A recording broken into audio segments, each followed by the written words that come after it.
The fall of Constantinople, also known as the conquest of Constantinople, was the capture of the capital of the Byzantine Empire by the Ottoman Empire. The city was captured on the 29th of May, 1453 as part of the culmination of a 55-day siege which had begun on the 6th of April. The attacking Ottoman army, which significantly outnumbered Constantinople's defenders, was commanded by the 21-year-old Sultan Mehmed II, later nicknamed the Conqueror, while the Byzantine army was led by Emperor Constantine XI Palaiologos.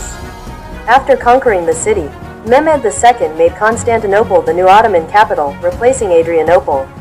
The fall of Constantinople and of the Byzantine Empire was a watershed of the late Middle Ages, marking the effective end of the Roman Empire, a state which began in roughly 27 BC and had lasted nearly 1500 years. For many modern historians, the fall of Constantinople marks the end of the medieval period and the beginning of the early modern period. The city's fall also stood as a turning point in military history. Since ancient times, cities and castles had depended upon ramparts and walls to repel invaders. The walls of Constantinople, especially the Theodosian Walls, protected Constantinople from attack for 800 years and were noted as some of the most advanced defensive systems in the world at the time. However, these fortifications were overcome with the use of gunpowder, specifically from Ottoman cannons and bombards, heralding a change in siege warfare.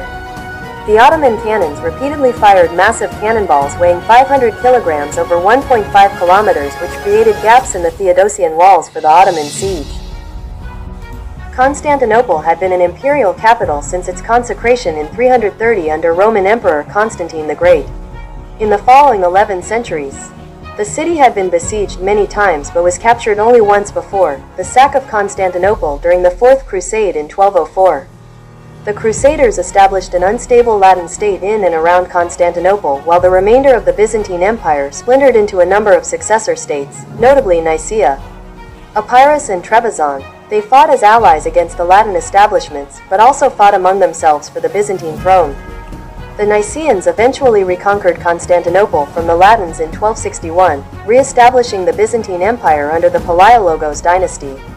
Thereafter, there was little peace for the much-weakened empire as it fended off successive attacks by the Latins, Serbs, Bulgarians and Ottoman Turks.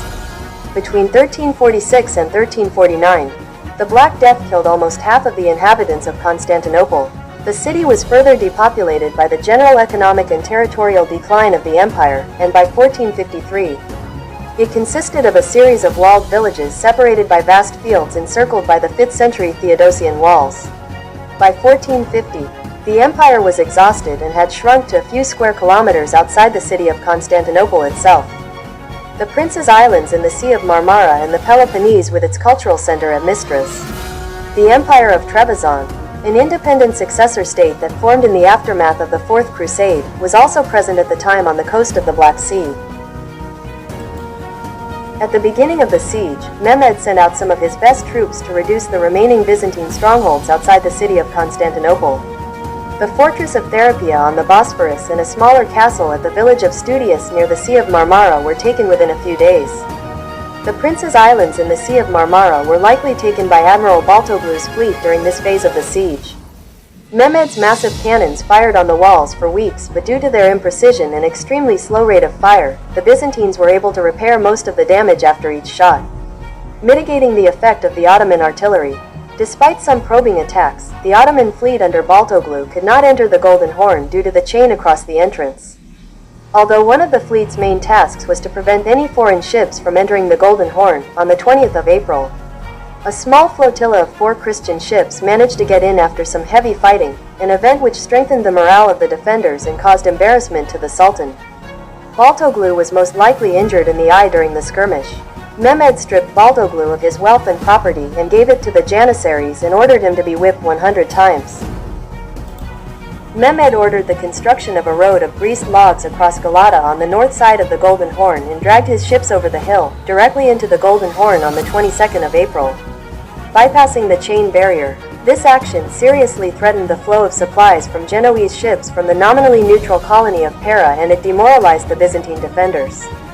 On the night of the 28th of April, an attempt was made to destroy the Ottoman ships already in the Golden Horn using fireships, but the Ottomans forced the Christians to retreat with many casualties.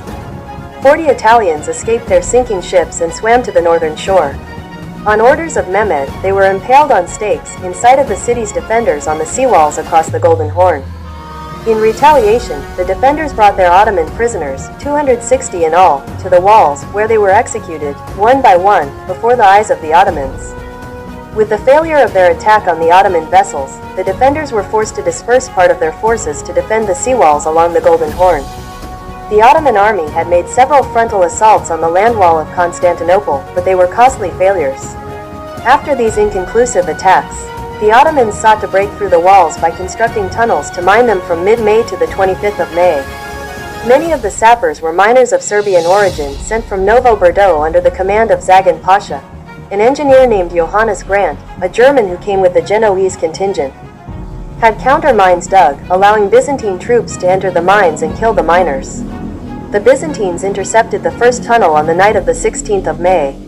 Subsequent tunnels were interrupted on 21, 23 and the 25th of May, and destroyed with Greek fire and vigorous combat. On the 23rd of May, the Byzantines captured and tortured 2 Turkish officers, who revealed the location of all the Turkish tunnels, which were destroyed. On the 21st of May, Mehmed sent an ambassador to Constantinople and offered to lift the siege if they gave him the city. He promised he would allow the emperor and any other inhabitants to leave with their possessions. He would recognize the emperor as governor of the Peloponnese. Lastly, he guaranteed the safety of the population that might choose to remain in the city. Constantine XI only agreed to pay higher tributes to the Sultan and recognized the status of all the conquered castles and lands in the hands of the Turks as Ottoman possessions. The emperor was not willing to leave the city without a fight. Around this time, Mehmed had a final council with his senior officers. Here he encountered some resistance. One of his viziers, the veteran Halil Pasha, who had always disapproved of Mehmed's plans to conquer the city, now admonished him to abandon the siege in the face of recent adversity. Zagan Pasha argued against Halil Pasha and insisted on an immediate attack. Believing that the Byzantine defense was already weakened sufficiently, Mehmed planned to overpower the walls by sheer force and started preparations for a final all-out offensive.